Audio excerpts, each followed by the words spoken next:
Shalom mon frère, shalom ma soeur, sois béni dans le puissant et précieux nom de Jésus.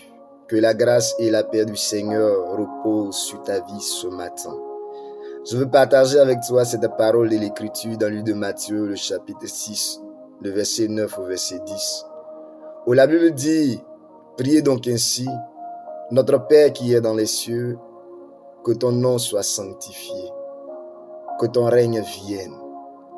Que ta volonté soit faite sur la terre comme au ciel.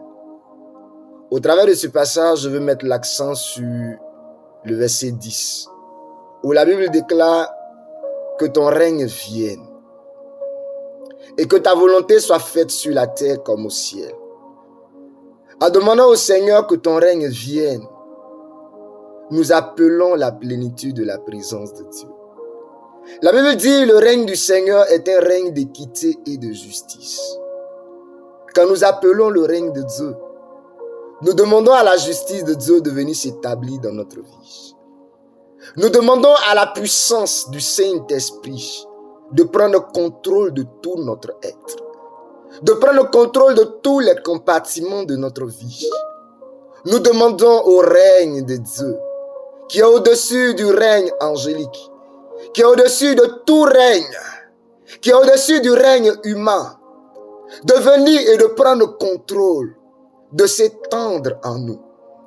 Comme Ésaïe pouvait le déclarer, l'année de la mort du roi Osias, il a vu la gloire du Seigneur, le Seigneur assis sur son trône, et le pan de sa robe remplit le temple. C'est de la même manière que le Seigneur, quand nous lui demandons que son règne vienne, nous lui demandons de prendre contrôle de tout notre être. Qu'il s'asseye sur le trône de notre vie et que le pan de sa robe remplisse notre vie. Et qu'il y ait des bruits, qu'il y ait des tonnerres, qu'il y ait des éclairs. Que la puissance de l'esprit de vie vienne nous communiquer la délivrance, vienne nous communiquer la guérison, vienne se manifester au travers de nous pour communiquer la vie, la restauration, la paix, la joie, la délivrance autour de nous. Et quand le règne de Dieu vient s'établir en nous, nous sommes disposés pleinement à ce que la volonté de Dieu soit faite.